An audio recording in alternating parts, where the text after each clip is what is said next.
여러분 안녕하십니까. 시사의 중심 정치와이드 시간입니다. 지난 주말 귀국한 이낙연 전 민주당 대표가 못다한 책임을 다하겠다 이렇게 얘기하면서 사실상 정치활동 재개 의사를 밝혔는데요. 국민의힘에서는요. 못다한 사과부터 하세요 이렇게 비판하고 나섰습니다. 자, 그리고요. 6.25 전쟁 73주년인 어제 문재인 전 대통령이 6.25를 미중 대리 전쟁이라고 주장한 책을 추천해 지금 논란이 불거졌습니다. 북한의 침략 전쟁 아니었습니까? 많은 분들 그렇게 생각하고 계신데요. 자, 그럼 정치와이드 지금부터 시작하겠습니다. 오늘 첫 순서는 장마 얘기부터 좀 해보죠. 전문가 연결해서 잠시 알아보겠습니다. 자, 김승배 한국자연재난협회 본부장 전화로 연결돼 있습니다. 김 본부장님 나와 계시죠? 네, 안녕하십니까?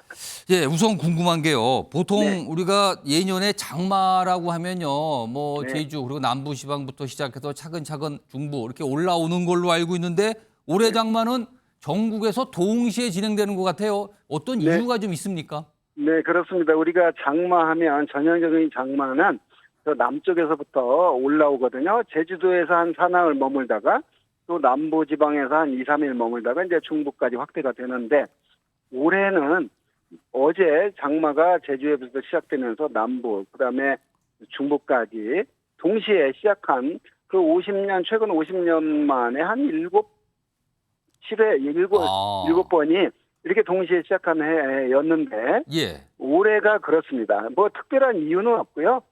자연재 현상은 예. 이게 전형적으로 똑같이 반복되지 않기 때문에 그냥 저는 너무나 있을 수 있는 일이다 이렇게 생각합니다. 아, 드물긴 하지만 뭐 크게 특별한 이유나 고민할 바는 아니라는 건데요. 그러면요. 네. 올해 장마가 지금 한참 전부터 예고됐는데 이른바 네. 역대급 장마가 될 것이다 이런 전망 나오는데 어느 정도 규모가 지금 예상되고 있는 겁니까? 네, 그렇습니다. 이제 그 한 지난 5월부터 계속 그 엘니뇨가 시작이 됐기 때문에 하면서 올여름을 굉장히 괴물처럼 이렇게 표현을 하는데 예. 저는 그 지구 온난화로 인한 그 기후 변화 속에 있거든요. 예. 그래서 우리나라 원래 여름에 비 많이 오고 더웠습니다. 예. 그래서 지구 온난화가 더 심화됐기 때문에 그러한 폭염, 그러한 그 폭우, 또 태풍이 더 강한 태풍이 올 가능성이 있다고 보거든요. 그래서 그냥 우리가 한반도에서 살던 그런 보통의 여름, 그거보다 더 더운 여름, 예. 이런 그 여름이 될 거로 전망합니다. 혹시 장마가 굉장히 길어지면서 태풍과 같이 합쳐질 가능성 이런 것도 좀 걱정을 해야 되나요?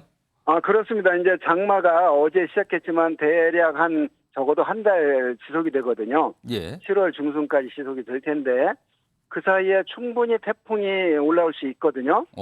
그 태풍이 발생하는 지역의 바닷물의 온도가 역시 따뜻하기 때문에 그렇습니다. 예. 그래서 이게 겹치면 장마 때도 비 많이 오고 태풍 때도 많이 오는데 예. 더 비가 더 많이 오는 그럴 수 있는 조건이 되는 것이죠. 아, 그렇다면 비가 많이 올 건 각오해야 한다는 얘기인데 더 걱정되는 건요. 지난해 여름 같은 경우는 집중호우가 굉장히 잦았거든요. 그래서 피해도 컸는데 올해도 이에 대한 걱정과 대비 반드시 해야 되는 거죠, 지금요. 반드시 해야 됩니다. 그 작년 그 8월 8일 그 지하 집에 살다가 예, 반지하. 반지하. 예. 올해도 그럴 가능성이 역시 높습니다. 왜냐하면 그 지구 온난화로 인해서 한반도뿐만 아니라 전 지구적으로 기온이 높아졌거든요. 예. 공기가 따뜻해졌다는 얘기는 1도 상승하면 그 안에 포함할 수 있는 수증기의 양은 4 내지 7%가 많아집니다. 예. 이 많아진 수증기가 폭우의 원료, 비의 원료가 되거든요. 그렇기 때문에 올해도 역시 아직 그 8월까지 안 됐지만 올해의 6, 7, 8, 9월 상순까지는 폭우, 그 태풍 그로 인한 피해가 없도록 철저히 대비를 해야 됩니다. 자, 그럼 궁금한 게요. 네. 장마 이거 언제까지 갈 걸로 좀 예상하십니까? 네, 통상 전형적인 장마는 대개 6월 중순에 시작해서 7월 중순에 끝나거든요. 예. 근데 올해 6월 중순에 장마가 시작됐습니다. 그런데 이제 7월 중순까지 약 한 달간 지속이 될 거라고 봅니다. 장마라고 해서 매일 한 달 내내 비가 오는 게 결코 아니거든요. 예. 오늘 또 지금 일시 소강 상태에 들어서 이 서울 비가 그쳤거든요. 예. 그런데 중부 어딘가에는 지금 비가 내리고 있습니다. 이게 장마거든요. 그래서 내일까지는 이 첫 장마 전선 영향으로 비가 오락가락하다가 예. 일시 장마 전선이 소강 없어졌다가 다시 또 28일부터 형성이 돼서 예. 7월 1일까지는 예. 우리 이 정체 전선이 남북으로 오르내리면서 비가 여러 날 이어질 것으로 보이고요. 특히 야간에 예. 그 어떤 국지적인 집중호우가 장마 기간에는 많거든요.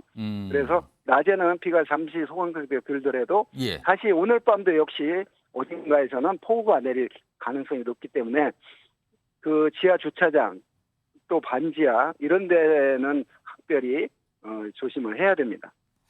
알겠습니다. 오늘 말씀 장마에 대해서 얘기 나눠봤는데요. 여기까지 듣도록 하겠습니다. 지금까지 김승배 한국자연재난협회 본부장이었습니다. 감사합니다. 네, 고맙습니다. 자, 지금요. 다음 주제로 넘어가려고 하는데 속보가 들어왔네요. 지금요. 소개해드리겠습니다.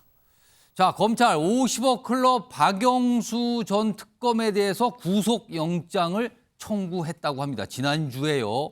지금 검찰이 구속영장 청구에 대해서 검토하고 있다 그러는데 역시 예상대로 구속영장이 청구가 됐습니다. 그렇다면은 뭔가 이제 법원으로 간 거죠. 그리고 뭔가 또 심사를 받는 과정 뭐 이런 게 좀 있겠네요.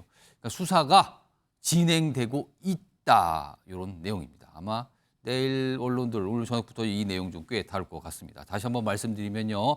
검찰 지금 50억 클럽 수사 진행 중인데요. 박영수 전 특검에 대해서 구속영장을 청구했다고 합니다. 방금 들어온 속보였습니다.